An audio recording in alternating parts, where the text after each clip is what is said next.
저는 2015년 러시아 코스타 집회에 있었던 일을 잊을 수가 없습니다. 코스타 집회 아시죠? 해외 유학생 집회. 제가 모처럼 러시아에 왔다고 하니까 현지 교회 지도자들께서 참 알뜰하게 저의 스케줄을 짜 놓으셨습니다. 코스타 집회가 마쳐지고 난 이후에도 모스크바 집회가 있었고 레닌그라드, 그러니까 지금으로 말하면 상트페테르부르크 집회가 있었습니다. 모스크바 집회는 별 문제가 되지 않았어요. 선교사님께서 저를 태워주시고 또 태워오고 해서 잘 섬겼습니다. 그런데 상트페테르부르크가 문제입니다. 모스크바에서 대략 한 1000km 정도 떨어져 있는데 우리식으로 말하면 부산에서 신의주까지 거리가 되어지는 거예요. 이걸 섬겨줄 수 있는 형편이 아니다라는 겁니다. 그래서 이제 기차를 타고 가셔야 된다고 기차표를 주시는데 이게 영어가 한마디도 없는 거예요. 이게 내리는 역이 어느 역인지 내가 앉는 자리가 어딘지 도무지 알 수가 없더라고요. 그 소리를 듣는 순간 불안함이 몰려왔습니다. 걱정이 되었죠. 이게 대륙 횡단철 열차인 것 같은데 내가 잘못해서 시베리아까지 가버리는 거 아닌가 그런 생각을 했습니다. 왜냐하면 코스타 집회에 온 그 유학생들 가운데 너 어디서 왔냐라고 말하니까 시베리아에서 왔대요. 그래서 기차 타면 얼마쯤 걸리냐고 내가 물어본 기억이 있었거든요. 7박 8일이 걸린대요. 그 얘기를 들은 게 있었기 때문에 와, 이러다가 내가 시베리아까지 가는 거 아닌가 별의별 생각을 많이 하면서 두려움이 막 몰려와서 기차 안에서 밤을 꼴딱 지새웠습니다. 사실은 전혀 그렇게 걱정할 거리가 아니었어요.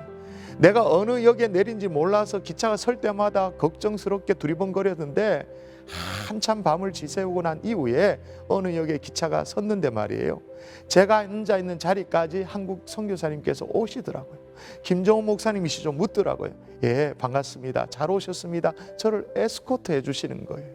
전혀 그럴 필요가 없었는데 지금 기차를 내리고 나면 이제 집회가 막 시작되어집니다. 막 설교를 감당해야 됩니다. 근데 그 전날 밤에 제가 꼴딱 세웠습니다.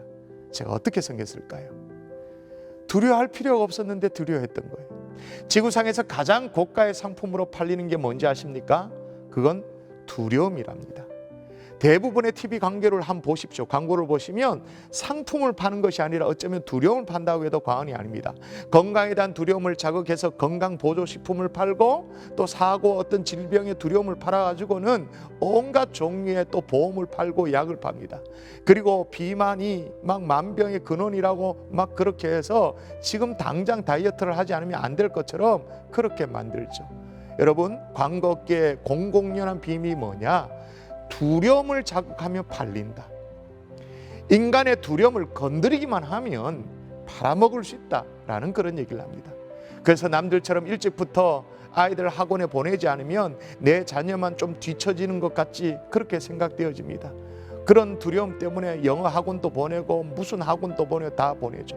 두려움을 팔아 여러 가지 이익을 추구하는 것입니다. 이제 곧 있으면 여름방학이 올 텐데 아마 성형외과 인산인해를 이룬다고 해도 과언이 아닐 거예요. 외모가 받쳐주지 못하면 결혼도 직장도 성공적인 대인관계도 할 수 없다는 두려움이 있기 때문인 것입니다. 명품 가방 하나 없으면 나는 무시당할지도 모른다는 생각 그 두려움 때문에 짝퉁이라도 우리는 억지로라도 들려고 애를 쓰는 것입니다. 사람들은 늙는 게 두렵고 병드는 게 두렵고 외로운 것이 두렵고 가난할까 봐 두렵습니다. 실패할까 봐 두렵습니다. 자, 그러면 세상 사람들은 그렇게 산다 치더라도 우리 그리스도인은 이 두려움에 본능에 이끌려 사는 사람입니까? 아니죠. 그냥 막 느껴지는 대로 사는 사람입니까? 아니죠. 본능대로 사는 사람이 아니라 은혜로 사는 사람이죠. 그래서 주님이 우리에게 이렇게 말씀하십니다.